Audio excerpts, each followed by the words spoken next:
Welcome to a deep dive that might just change how you think about your work, and maybe even yourself. Yeah. We're tackling the working genius model today, and our mission is to go beyond the basics. It's about understanding what truly energizes you, not just what you're good at, and then figuring out how to leverage that in a way that makes work feel less like work and more like, well, genius. I love that framing. Our guide is Patrick Lencioni's The Six Types of Working Genius, a book that cleverly uses a story to explain the model. A story about a guy named Bull Brooks who was smart, successful, but absolutely miserable in his work. What struck me about Bull is that he represents a lot of people. He kept ending up in jobs he was competent at, but they felt wrong somehow, like wearing shoes that fit but give you blisters anyway. Perfect analogy. So Bull stumbles onto this working genius concept, not in some academic setting, but while wrestling with his own career angst. That's got to make it relatable to anyone who's felt like a square peg in a round hole at work. Right. Absolutely. And what's so refreshing is that the book doesn't present this as some mystical talent you either have or you don't. It's about what gives you energy, what makes you lose track of time because you're so engaged. Okay, so let's unpack these six types. But instead of just listing them out, I'm curious, for someone who already knows the basics, what nuance often gets missed? I think it's the interplay of the types, both within an individual and on a team. For example, someone might have wonder as their genius, always asking why. But without discernment, that wonder can lead to endless overthinking and analysis paralysis. Ooh, fascinating. So it's almost like the six types are ingredients, and how you combine them creates totally different recipes for how you work. Precisely. And understanding those recipes, both for yourself and your colleagues, can be a game changer for productivity and job satisfaction. Okay, so for our listener who is familiar with the types, wonder, invention, discernment, galvanizing, enablement, and tenacity. Let's not do the basic rundown. Instead, hit me with some of those aha moments about their potential pitfalls. I'm a game. So let's take invention. It's that light bulb moment. Genius, but an inventor without tenacity. They'll have a million ideas, but struggle to bring even one to completion. I know that type, the idea factory, but no follow-through. What about discernment? It seems like a pretty solid genius. Hard to mess that up, right? Not necessarily. Strong discernment without any wonder can make someone incredibly risk-averse. They'll shoot down anything new or different, even if it has potential. So it's almost like too much of a good thing can backfire if it's not balanced out by other geniuses. Yeah. What about enablement? That seems pretty universally helpful. Right. It ISIS but taken too far. Enablement can lead to people-pleasing and burnout. It's crucial for an enabler to have clear boundaries and to recognize when supporting others is actually hindering their own growth. Wow, that's such a good point. It's like any strength. If it's not managed well, it can become a weakness. What about galvanizing? What are the potential downsides there? Galvanizers are amazing at rallying the troops, but without discernment, they might charge into a battle that's not worth fighting. Or, without enablement, they might end up exhausted and resentful from carrying the team. Okay, last but not least, tenacity. I can see this one leading to micromanaging or an inability to delegate if it's not tempered right. Absolutely. Tenacious folks get things done, but without wonder or invention, they might be ruthlessly efficient at the wrong things. It's sticking to the plan, even when the plan needs to change. This is making me rethink my whole approach to teamwork. So for our listener, I think the takeaway here is that it's not enough to just know your type. It's about understanding the full recipe of your geniuses and how those interact with the people you work with. Exactly. And that's where the book's concept of competency versus frustration comes in, which, in my experience, is where people have their biggest aha moments. So we've got these six types, this interplay of strengths and potential blind spots. But the book goes deeper, talking about how we each have two geniuses, two competencies, and two frustrations. That feels like a recipe for inner conflict. It can be. And this is where self-awareness becomes crucial. The book's stories really bring this to life, like the one about Crystal, the business owner who was on the verge of burnout. What was it about Crystal's situation that so many people relate to? It wasn't just that she was busy. Right. It was that her busyness stemmed from working almost entirely in her competency and frustration zones. She was capable, but it drained her. Imagine constantly doing tasks that feel like pushing a boulder uphill. Oof, I can feel the metaphorical shoulder ache just thinking about it. Yeah. So for our listener, what can we learn from how Crystal turned things around? It wasn't magic. Right. Not at all. First, she acknowledged the problem wasn't her. It was the mismatch between her work and her genius. That's a huge step a lot of people miss. Then she got curious, took the assessment, identified her true geniuses, and started making changes. I imagine that getting curious is where people get stuck. Right. Like, okay, I know my geniuses. Now what? What questions helped Crystal bridge that gap? The book emphasizes asking yourself, What tasks do I naturally gravitate towards? What do I find myself doing even when I'm not asked? It's about noticing those things you do almost effortlessly where time flies by. That's brilliant because it bypasses our conscious ideas of what we should be good at and Hmm. taps into that deeper, almost instinctive level. Yeah. But Cristal didn't stop there, right? She involved her whole team. Exactly. And that's a key takeaway for leaders especially. Understanding your own genius is great, but understanding your team's collective genius is how you unlock that next level of performance. This reminds me of Kevin, the pastor. He was struggling with sermon writing, which is often seen as the core task for that role. Kevin's story is so powerful because it highlights the danger of confusing competency for genius. He was capable of writing sermons, but it drained him dry. It wasn't where his true brilliance lay. And that realization could have been devastating for him, given his profession. But the book frames it as a liberation.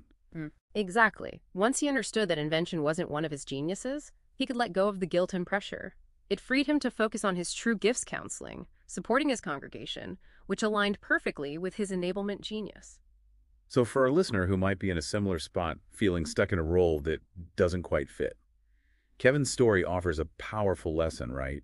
It's not about giving up. It's about redefining success based on your unique genius. Absolutely. And it's about recognizing that on a team, we don't all need to be good at the same things. In fact, we shouldn't be. Diversity of genius is what makes a team truly thrive. This whole conversation is making me rethink some of my assumptions about how work should be done. There's this cultural pressure to be a jack of all trades.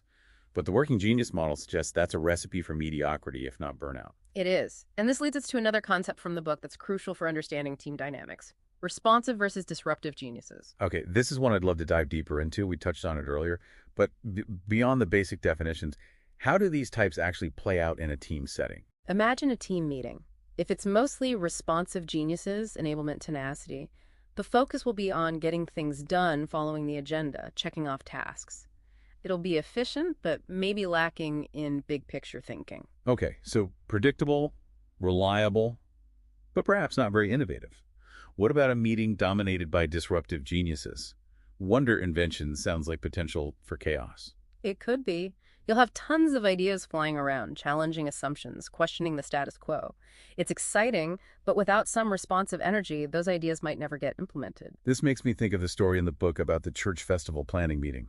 It was the injection of wonder that disrupted their stale routine and led to a much better outcome. Exactly. That story is a perfect illustration of how disruptive genius can be a catalyst for positive change. But it also highlights the need for balance. Too much disruption without any responsive grounding can lead to endless brainstorming and no real progress. So the ideal scenario is having a team with a healthy mix of both, Right. each type balancing out the potential downsides of the other. Precisely. And that's where team maps become such a powerful tool. They give you a visual snapshot of your team's collective genius and reveal any potential gaps or imbalances. Okay, I'm picturing this team map like a musical score. You need the right combination of instruments to create a harmonious melody. I love that analogy. And just like in music, where too much of one instrument can throw off the whole sound, too much or too little of a particular genius can impact team performance. This all makes sense, but I can also see how someone might be resistant to this model.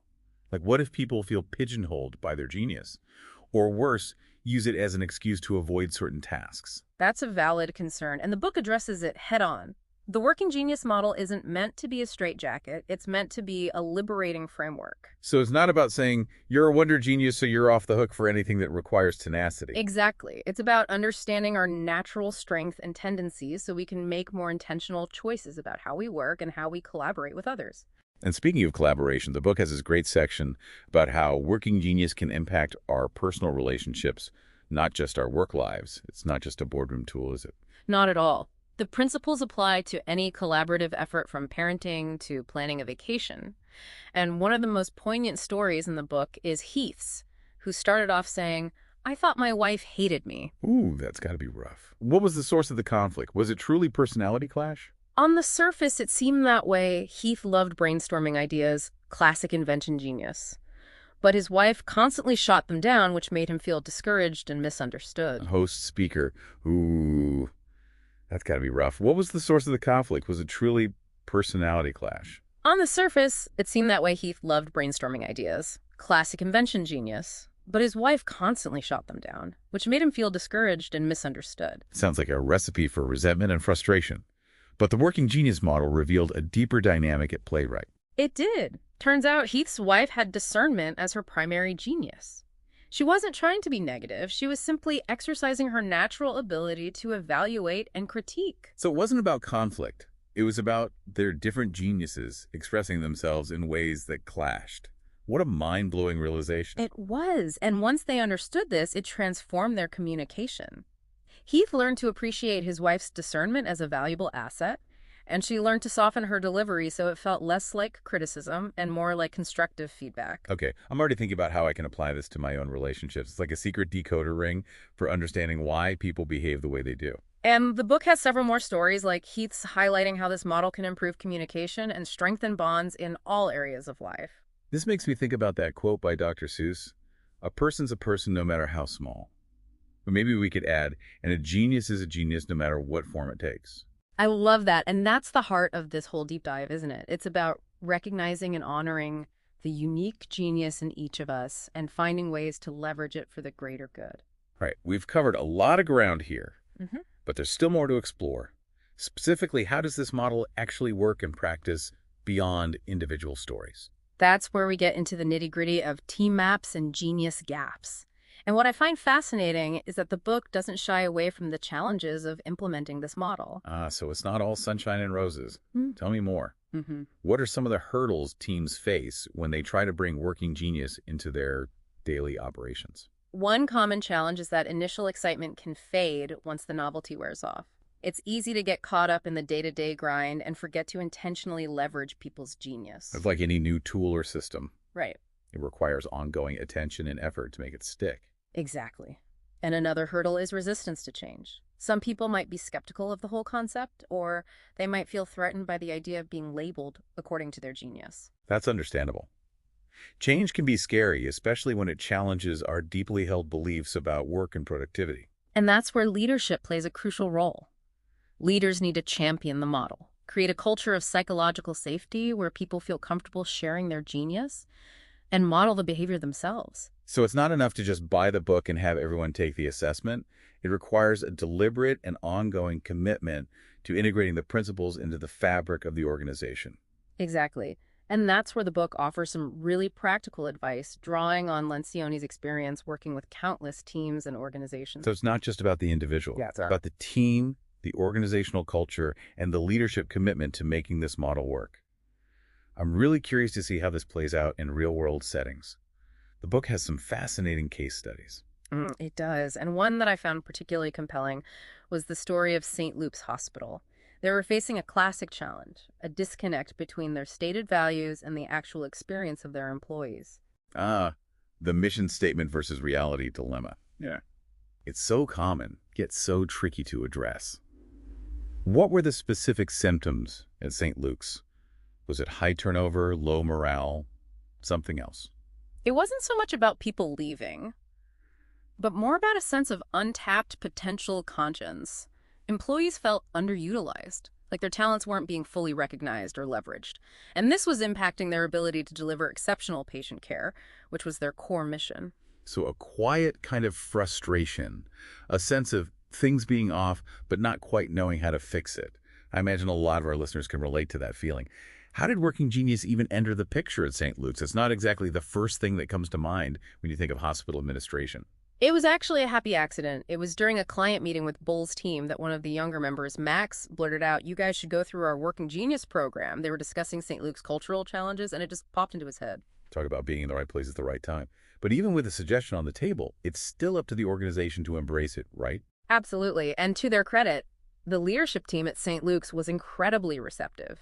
They saw the potential for Working Genius to help them bridge that gap between their aspirations and their reality.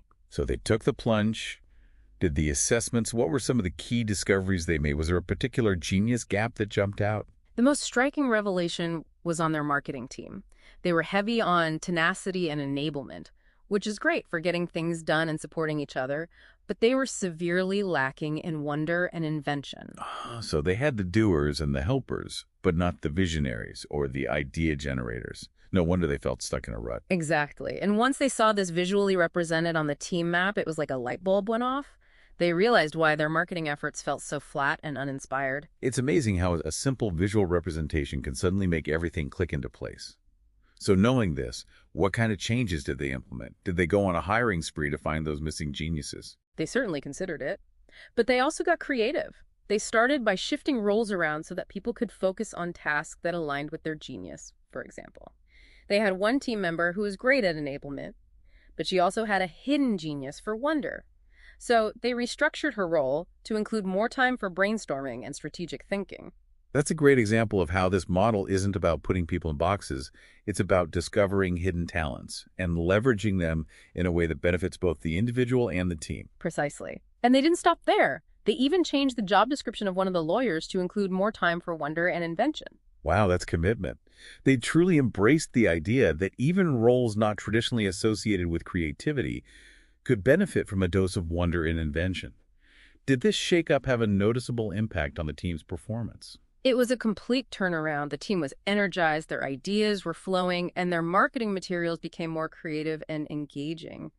It's a testament to the power of aligning people's work with their natural genius. This makes me think about the potential downsides of traditional hiring practices. We often focus so much on skills and experience that we overlook those innate talents that can truly make someone shine. It's so true. And the book makes a compelling case for incorporating working genius into the hiring process. Imagine being able to assess not just what someone can do, but what they're energized to do. It would revolutionize how we build teams.